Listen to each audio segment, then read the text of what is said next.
Well, I'm here today with a man that needs no introduction.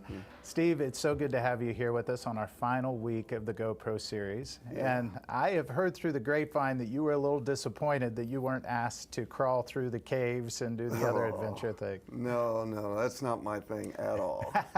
I figured that was a safe bet with that one. Yeah. Yeah, so maybe not so much the physical adventures, but certainly when it comes to spiritual adventures, you are a man who can resonate with the idea that you'll never be more alive than when you're living God's adventure for your life. Yes. Yeah, and so as you think back over your years of pastoring Northview Church, I would just love to hear some of the spiritual adventure milestones that you've experienced.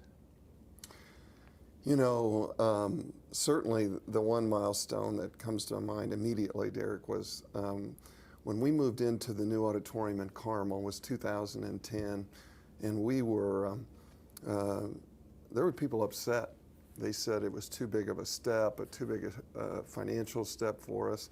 And so, but we really believed that God had called us to do that. And so we did it. We lost some families from the church over it.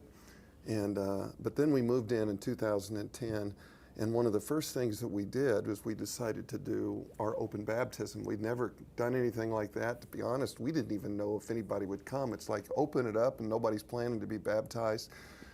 But that first Saturday night when we did that open baptism, and they just kept coming. I mean, several hundred people came, and they were lining up to be baptized, and it was such a God thing. And it was such a confirmation that we had taken the right step with the new auditorium. And it was like a new chapter, it was like a new day, and we really did feel like God had something significant for us from that moment on. And so, I mean, the baptisms, had bought shirts and shorts for them to wear, and we ran out on Saturday night, and they were going to stores trying to buy up things to have. And then on Sunday we were out of stuff, and so somebody would get baptized, and then they would take their wet shorts and throw it over the deal for the next person to put on their wet shorts to get baptized. It was amazing. But there were like 300 and some people that were baptized. It was very cool. That is amazing. And I remember those moments. I remember kind of the hand wringing. So what if nobody comes? Yeah. But boy, did they ever come. They did, and Yeah. they just kept coming, and it was just such a God moment. And then I think probably another one certainly was when we started Good Neighbor Weekend and saw several thousand people come out to serve our community.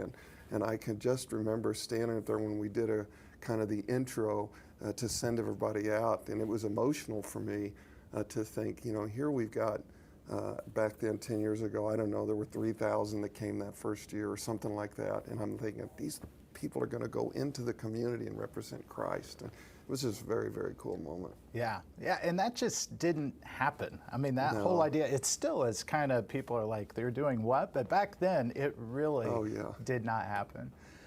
Yeah, and it makes me think that, ever since I've known you, you have always heavily emphasized the connection between growing spiritually and serving. And so I'm just curious where that deep conviction came from.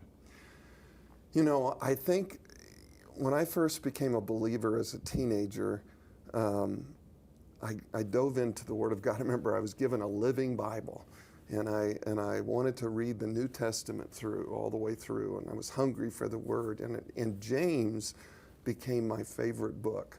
And I remember in James chapter 2, I think it's the 18th verse, where it talks about, where it says, you say you have faith and I have works. Well, show me your faith without your works, and I'll show you my faith with my works. And that really resonated with me. And from that moment on, I really saw the need and the importance of us serving God, and that's how we demonstrated our faith and our love for God, is by serving Him. I mean, Ephesians chapter 2, verse 10 says we were created to do good works. God has a purpose and a plan for all of our lives, but if we're not willing to serve, we're never going to discover what that plan is. And certainly, I believe that once a person starts to serve and use the gifts and talents that God's entrusted them with, that's the only way spiritual growth actually takes place. I mean, You know, Derek, an illustration that I've used in the past is that it's like a fisherman. If somebody decides, well, I want to pick up fishing as a hobby, and so I'm going to go out and I'm going to buy all the latest magazines on fishing so I can learn what lures that I'm supposed to use and what the best water temperature is and what the best fishing pole is and the best time of year. And I can learn all those things and I can memorize those things. But if I never go out and cast a line, if I never go out to fish, am I really a fisherman?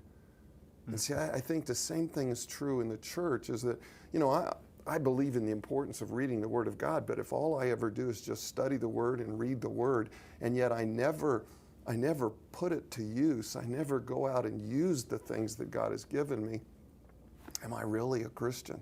Am I really growing in my faith? And I contend that you're not going to grow in your faith if you're not serving God. Yeah, that is so true. And that's what this whole series has been about. You know, so within your groups each week, we've started our group time together by filling out a card to the Choose Your Own Adventure story. And so this week, it's all going to come back together. Your life group leader is going to pass all of those cards back out to you, along with a Choose Your Own Adventure poster. And so what you're going to do is adhere those cards to the corresponding spot on that poster, week 1 with week 1 and week 2 with week 2 and so on. And then you're going to go around the circle and share your story by reading each of those weeks in order. And so I thought a fun way to get this started would be to have you share your Choose Your Own Adventure story to kind of model this. So would you be up for that? Sure.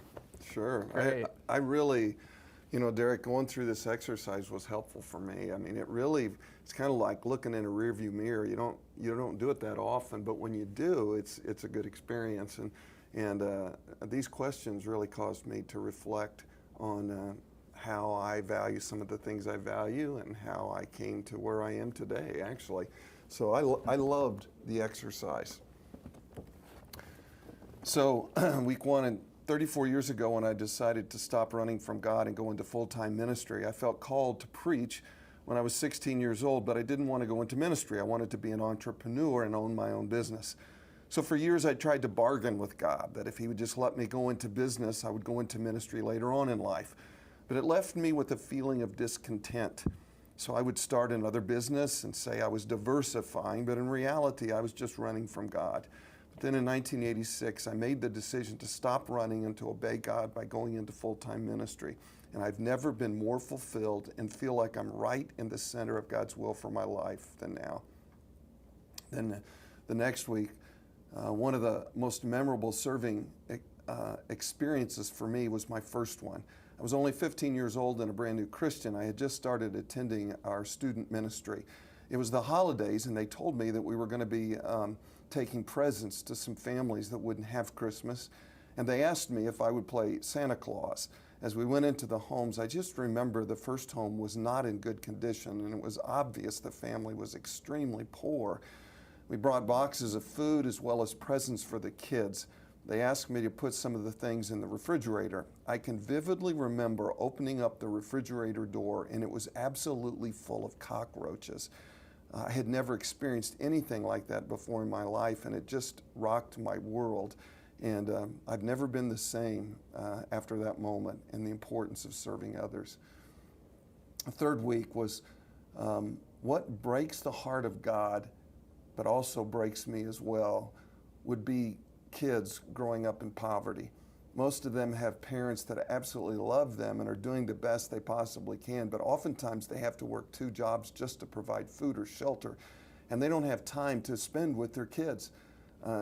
So I love what we're doing at Brookside with our after-school program and with the summer play program. I also love what we're doing with the backpacks to help with school supplies and projects we do at Christmas to provide some of these kids with presents and gifts. And then week 4, if I could, I would devote more of my time to serving children that live in the inner city. I've worked in kids ministry as a teenager when my dad started a bus ministry. We had to then start a separate children's church across the street because our church didn't want their poor kids mixed in with their kids. I absolutely loved the experience. And then one year, our staff here at Northview went down to help School 54 with their field day. And I'd love to absolutely be more involved with the kids at Brookside. And then finally, week 5, a next step for me as a pastor, you know, I serve in about every way you can imagine, but what really energizes me is mentoring men. I love to take guys to lunch and to just challenge them spiritually, to be the spiritual leaders with their families and to utilize the gifts and talents that God has given them to serve the Lord. Thank you so much for sharing your story. I just love how when you hear somebody's story, even when you know them really well, it makes you feel closer to them. Oh, I couldn't agree more. I love it. Well, we're going to turn this over to your group now to share your stories. And I'll tell you what, we have had an absolute blast being with you for the GoPro series. I hope you have a great group.